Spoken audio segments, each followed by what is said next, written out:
Aliment de base de plus de 90% des Congolais, le manioc représente une culture vivrière de première importance dont il est nécessaire d'augmenter la productivité et moderniser le processus de transformation.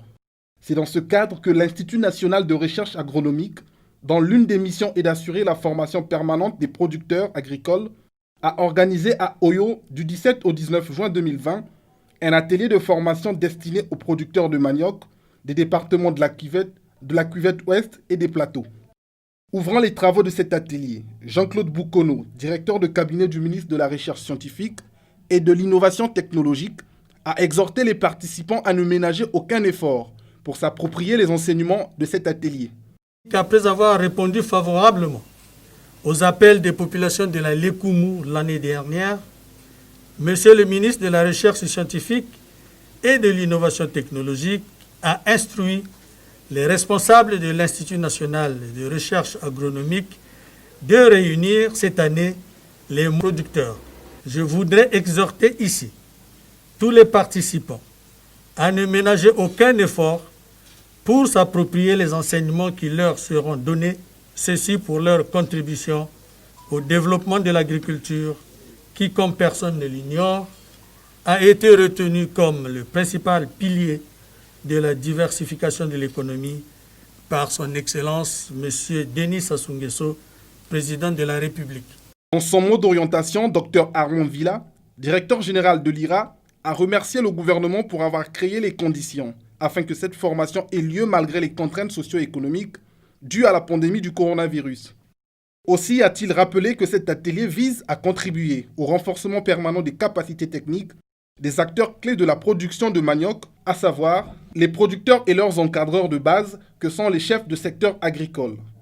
Après la cérémonie d'ouverture, les 62 participants ont eu droit à une formation théorique en salle au cours de laquelle 6 modules ont été projetés, parmi lesquels identification et choix des sites d'implantation, la préparation des terres agricoles, la reconnaissance des différentes variétés de manioc, le choix et la préparation du matériel végétal et l'identification des principales maladies et ravageurs, méthodes et techniques de lutte. Quant à la phase pratique, elle a fait l'objet d'une visite de terrain couplée d'échanges interactifs entre formateurs et participants aux exploitations du groupement Agri-Issema situé à Olombo, à 23 km d'Oyo. Cette visite a permis aux participants de confronter les enseignements théoriques reçus à la réalité pratique du terrain.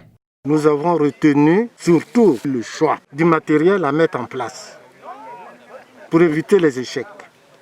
Quand on fait un mauvais choix, vous ensemencez la mosaïque, surtout l'anthracnose et toutes les maladies qui affectent le manioc.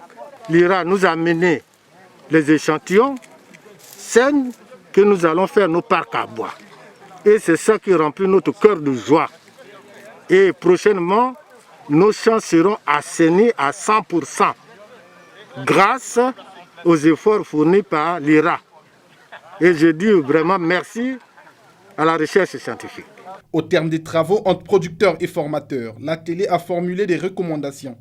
Dans la perspective d'une appropriation des acquis de la formation, l'atelier recommande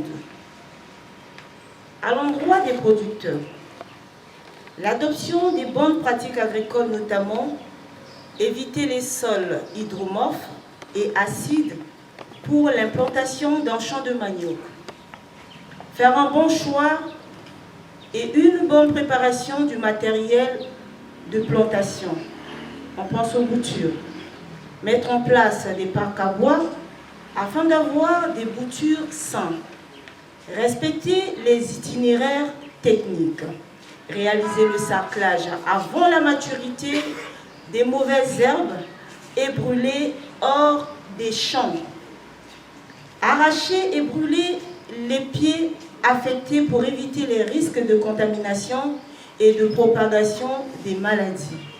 Enfin, vulgariser les connaissances acquises auprès d'autres producteurs. À l'endroit de l'IRA, réaliser des missions de terrain afin d'actualiser la base des données en matière de lutte, compte tenu des nouveaux fléaux qui réduisent considérablement le rendement en tubercules de manioc. À l'endroit du gouvernement, Mettre à la disposition de l'IRA des moyens conséquents pour accompagner les producteurs dans la mise en œuvre des innovations technologiques et les pratiques de gestion de la culture de manioc, notamment la mise en place des dispositifs de production des matériels sains de plantation et de lutte, laboratoire de culture in vitro et physiatrie au niveau des zones de recherche.